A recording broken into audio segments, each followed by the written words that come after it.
Hello friends, welcome to my channel. Friends, શું તમે પણ એલએલબી કરી રહ્યા છો કે એલએલબી કરવાનો વિચાર કરી રહ્યા છો? તો આજના વિડીયોમાં આપણે વાત કરીશું કે એલએલબી કરવાના ફાયદાઓ અને એલએલબી કર્યા પછી જે તમને કઈ ફિલ્ડમાં સ્કોપ રહે છે તેની વિગતે ચર્ચા કરીશું.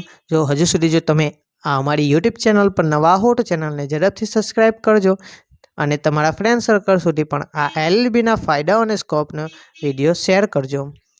તો આવો શરૂઆત કરીએ આજના આ વિડીયોની, કે જેમાં એલએલબી કરવાના મહત્વપૂર્ણ એવા 5 ફાયદાઓની ચર્ચા કરીશું. તો વિડીયોને વિગતે અંત સુધી જોવાનું ન ભૂલતા.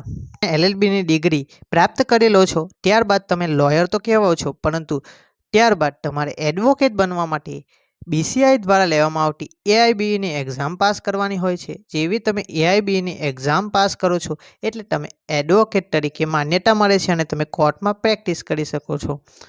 તેમાં તમે કોર્ટમાં જુદા જુદા ફિલ્ડમાં પ્રેક્ટિસ કરી શકો છો, જેમ કે રેવન્યુ ખાતામાં પ્રેક્ટિસ, એટલે કે તમારે દસ્તાવેજ અને મહેસૂલ જમીનને લગતા કામોના તમે એડવોકેટ તરીકેની પ્રેક્ટિસ કરી શકો છો. ત્યારબાદ તમે ટેક્સ સેક્શનમાં પણ એડવોકેટ પ્રેક્ટિસ કરી શકો છો. ત્યારબાદ ઘણા લોકપ્રિય વિષય એટલે કે ક્રિમિનલમાં તમે એડવોકેટ તરીકેની પ્રેક્ટિસ કરી શકો છો. અને તમે સિવિલ દાવાઓ તરીકે, એટલે કે જે જમીનને લગતા દાવાઓ હોય છે તેને લઈને સિવિલ પ્રેક્ટિસ પણ કરી શકો છો.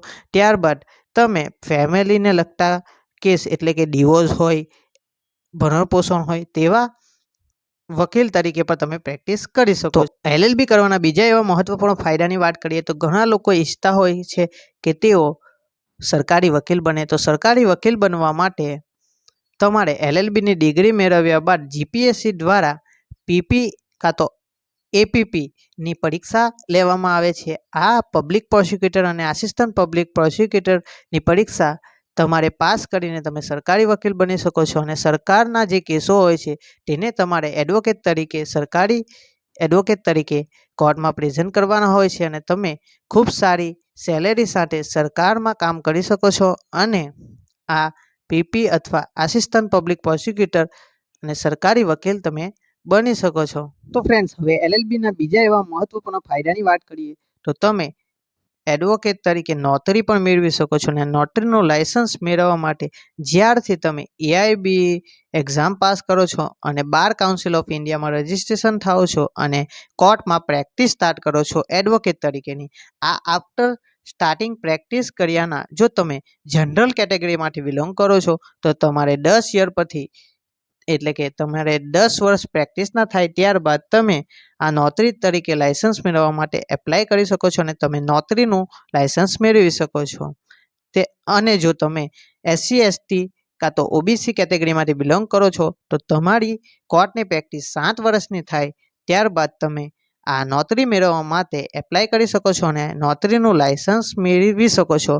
અને રોજબરોજના જે નોટરીમાંથી તમે એવી સારી આવક મેળવી શકો છો. એલએલબીના બીજા એવા ફાયદાની વાત કરીએ તો ફ્રેન્ડ્સ, તમે જો એલએલબી પાસ આઉટ કર્યું છે અને તમે કોર્ટમાં પ્રેક્ટિસ કરો છો, આફ્ટર પ્રેક્ટિસના 3 યર્સ પછી તમે જ્યુડિશિયરીની એક્ઝામ આપી શકો છો. એટલે કે ગુજરાત હાઈકોર્ટ દ્વારા જે વેકેન્સી બહાર પાડવામાં આવે છે જજની, એટલે કે જ્યુડિશિયરી ન્યાયિક ક્ષેત્રમાં તમે જજ તરીકે નિમણૂક થઈ શકો છો અને આ જ્યુડિશિયરીની એક્ઝામ પાસ કરવાથી તમે જીએમએફસી, એટલે કે જ્યુડિશિયલ મેજિસ્ટ્રેટ ફર્સ્ટ ક્લાસ બની શકો છો, કાં તો પછી તમે સિવિલ જજ પણ બની શકો છો.